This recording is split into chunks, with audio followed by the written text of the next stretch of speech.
राज्यामध्ये ऑपरेशन टायगरची चर्चा काही दिवसांपासून सुरू आहे, पण आज बातमी आलेली आहे की ऑपरेशन टायगर पुढच्या काही दिवसांमध्ये केलं जाणार आणि त्या ऑपरेशन टायगरमध्ये शिवसेना ठाकरे गटाचे 6 खासदार लवकरच एकनाथ शिंदे यांच्या नेतृत्वामध्ये प्रवेश करणार आहेत. नरेश मस्के आहेत खासदार माझ्यासोबत बोलण्यासाठी. मस्के साहेब, टायगरची चर्चा काही दिवसांपासून सुरू होती, पण आता 6 खासदार तुमच्यासोबत आहेत. सत्य परिस्थिती नेमकं काय? एकनाथ शिंदे साहेब टायगरच आहेत, त्यामुळे टायगरची चर्चा ही होणारच. उबाठाला पूर्णपणे घरघर लागलेली आहे. थोड्या दिवसात आपण पाहाल, आमदार असतील, माजी आमदार असतील, जिल्हा प्रमुख, नगरसेवक हे संपूर्णपणे एकनाथ शिंदे साहेब यांच्या नेतृत्वाखाली च्या शिवसेनेमध्ये काम करणार आहेत. आपण पाहताय रोज प्रवेश. आज संभाजीनगरचे उरले सुरलेले सर्व नगरसेवक शिवसेनेत एकनाथ शिंदे साहेबांच्या नेतृत्वाखाली काम करण्यासाठी प्रवेश घेत आहेत. त्याच्यामुळे हे तिघं सोडून म्हणजे संजय राऊतजी, आदित्य ठाकरे आणि उद्धवसाहेब ठाकरे हे सोडून संपूर्ण उभाटा एकनाथ शिंदे साहेब यांच्या नेतृत्वाखाली येणार.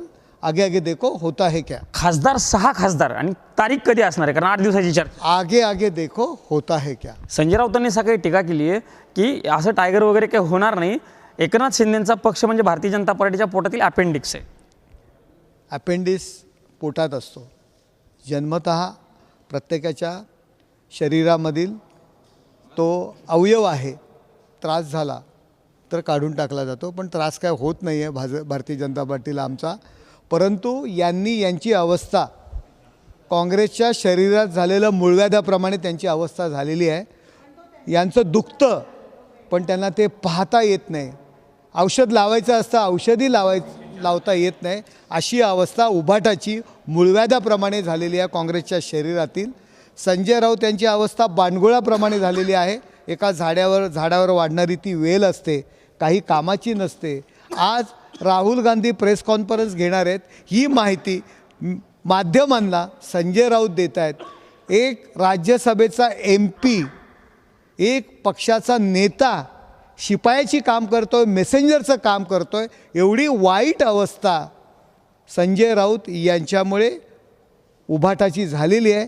त्यांनी प्रथम त्यांची अवस्था पाहावी आणि संजय राऊत, तुम्ही ज्या भाषेत उत्तर देता त्याच्यापेक्षा अधिक तिखट भाषेत आम्हालाही उत्तर देता येतं, याचं ध्यान ठेवा, याचा तुम्ही माहिती ठेवा. तुमची अवस्था काँग्रेसच्या दाराबाहेर भाकरी करता उंबरठ्या बाहेर जो प्राणी बसलेला असतो अशी अवस्था आपली काँग्रेसनी करून ठेवलेली आहे. दुपारी 12:30 वाजता जी पत्रकार परिषद होणार आहे, त्या पत्रकार परिषदेमध्ये एक चर्चा सुरू आहे की महाराष्ट्रामध्ये हा आरोप खूप दिवसांपासून होता की महाराष्ट्रामध्ये मतदार याद्यांमध्ये नावं वाढवली ती विधानसभेच्या दरम्यान. त्याच अनुषंगाने पत्रकार परिषद आहे.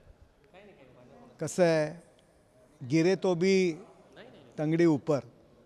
उरलेली लोक कशी थांबवायची? काँग्रेस तर संपुष्टात आलेली आहे. ते वेडेट्टीवार आणि काय ते नाना पटोले यांच्यामध्ये जी कुस्ती सुरू आहे, उभाटा पूर्णपणे घरघर लागलेली आहे. मग आता उरलेली लोक कशी थांबवायची? तर काहीतरी कारण सांगून यांना एक सवय झालेली आहे, संविधान बचाव हे जसं फेक नॅरेटिव्ह त्यांनी पसरवलं, अशा पद्धतीने नॅरेटिव्ह पसरवणं हे यांचं काम आहे. अहो, मतदार याद्या दिल्या नाहीत. उमेदवारी जेव्हा आपण लढतो तेव्हा प्रत्येक उमेदवाराला आणि पक्षाला आपण मतदार याद्या निवडणूक आयोग देतं. काहीतरी खोटं बोलायचं, पण रेटून बोलायचं, ही अवस्था यांची झालेली आहे. मी नेहमी म्हणतो, काँग्रेसचा हात एखाद्यावर बसतो तेव्हा त्यांना उचलून घेत नाही, त्यांना संपुष्टात आणतो. हो, हात नाही, हातोडा आहे. काँग्रेसच्या नादी लागून संजय राऊत यांनी उद्धव बाळासाहेब ठाकरे यांची पूर्णपणे दयनीय अवस्था केलेली आहे. आणि आता काहीतरी आपलं उगाच दाखवण्याकरता सगळे प्रपंच सुरू आहेत. निश्चितच हे खासदार नरेश मस्के होते आणि त्यांनी सांगितलेलं आहे की काँग्रेसच्या नादी लागून उद्धव ठाकरे यांच्या पक्षाची अवस्था संजय राऊतांनी वाईट केली असं म्हणत असतानाच ऑपरेशन टायगरवरती आगे आगे देखो क्या होत आहे अशा पद्धतीची एक प्रतिक्रिया देखील खासदार नरेश मस्के यांनी साम टीव्हीशी बोलताना व्यक्त केल्याचं आपल्याला बघायला मिळत आहे. कॅमेरामन राजीव गौतम समी, प्रमोद जगताप, साम टीव्ही न्यूज, नवी दिल्ली. देश विदेशातील प्रत्येक घडामोडींचे लाईव्ह अपडेट मिळवण्यासाठी आता साम टीव्हीच्या सर्व सोशल मीडिया प्लॅटफॉर्मला लाईक, फॉलो आणि सबस्क्राईब करा. तसंच सर्व नोटिफिकेशनसाठी बेल आयकॉन प्रेस करायला विसरू नका.